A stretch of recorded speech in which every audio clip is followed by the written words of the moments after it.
On the plains of the American West, where Steer 534 was born, bison and the prairie grasses lived together in partnership for thousands of years.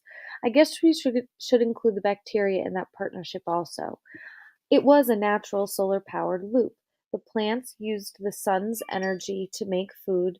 The bison, with the help of bacteria, ate the grass and in return planted it, fertilized it, and defended its territory.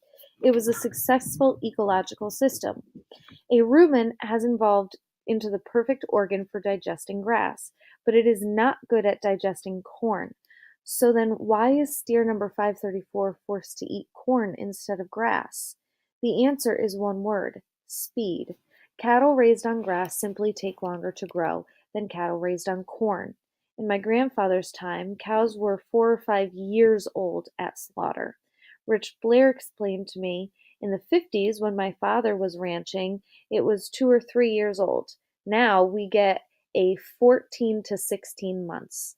What gets a steer from 80 to 1100 pounds in 14 months is tremendous amounts of corn, food supplements, and drugs. Fast food, indeed. In October, 2 weeks before I made his acquaintance, steer number 534 was weaned from his mother. Weaning is the hardest time on a ranch for animals and ranchers alike. Cows separated from their calves will mope and bellow for days. The calves are prone to getting sick. Calves are weaned for a couple of reasons. First, it frees their mothers to have more calves. Second, it gets the calves, now 500 or 600 pounds, ready for life on a feedlot. The calves are rounded up and herded into a backgrounding pen. They will spend a couple of months there before boarding the truck for pokey feeders. Think of backgrounding as training school for feedlot life. The animals are, for the first time in their lives, confined to a pen. They are bunk broken, taught to eat from a trough, and they must gradually get used to eating what is for them a new and unnatural diet. Here's where they first eat corn. It was in the backgrounding pen that I first met 534. Rather, it's where I picked him out. I had told the Blairs I wanted to follow one of the steers from birth to the slaughterhouse. Ed Blair suggested half jokingly that I might as well buy one, when I could have the whole beef making experience. He told me how to pick out a good calf. One with a broad, straight back and thick shoulders. Basically, you're looking for a sturdy frame on which to hang a lot of meat. I also wanted a calf with a face I could easily spot in a crowd, so I could easily find him again. I went out to the pen and gazed over the sea of 90 black Angus cattle. Almost at once, steer number 534 moseyed over to the fence and made eye contact with me. He had a wide, stout frame and 3 easy-to-spot white marks on his face. Here was my boy. Steer 534 and I traveled from the ranch to the feedlot in separate vehicles the first week of January. It felt a lot like going from the country to the big city. A feedlot is not a very pleasant city, however. It's crowded and filthy and stinking, with open sewers, unpaved roads, and choking air thick with dust. At the center of the feedlot stands the feed mill. That is where 3 meals a day for 37,000 animals are designed and mixed by computer. 1 million pounds of feed passes through the mill each day.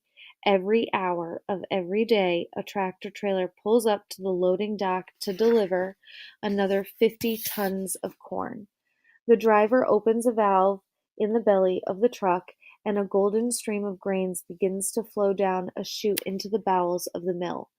Around to the other side of the building, tanker trucks pump in thousands of gallons of liquefied fat, usually beef fat from a nearby slaughterhouse. There's also the protein supplements, a sticky brown goop made of molasses and urea. Urea is a form of synthetic nitrogen made from natural gas, similar to the fertilizer spread on George Naylor fields.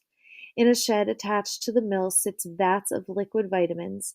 Besides them are 50-pound sacks of antibiotic drugs, along with alfalfa hay and silage, stems and leaves of corn plants. All these ingredients will be automatically blended together to make the feed for the cattle. 3 times a day, a parade of dump trucks fills up with this feed and carries it to the cattle pens.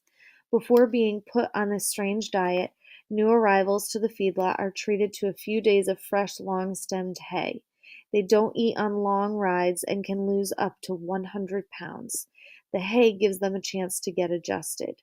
Over the next several weeks, they'll gradually step up to a daily ration of 32 pounds of feed, including 24 pounds of corn. That would be enough corn to fill up a paper grocery bag.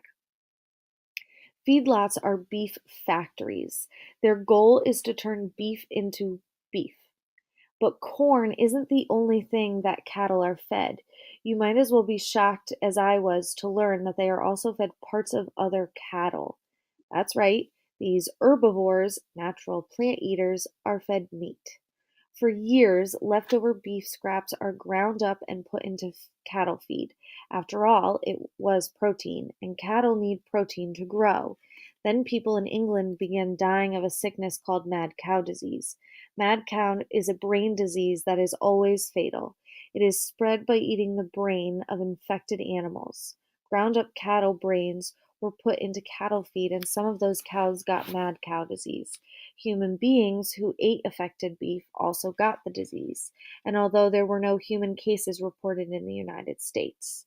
The government banned the practice in 1997, but there are some exceptions, as I already noted.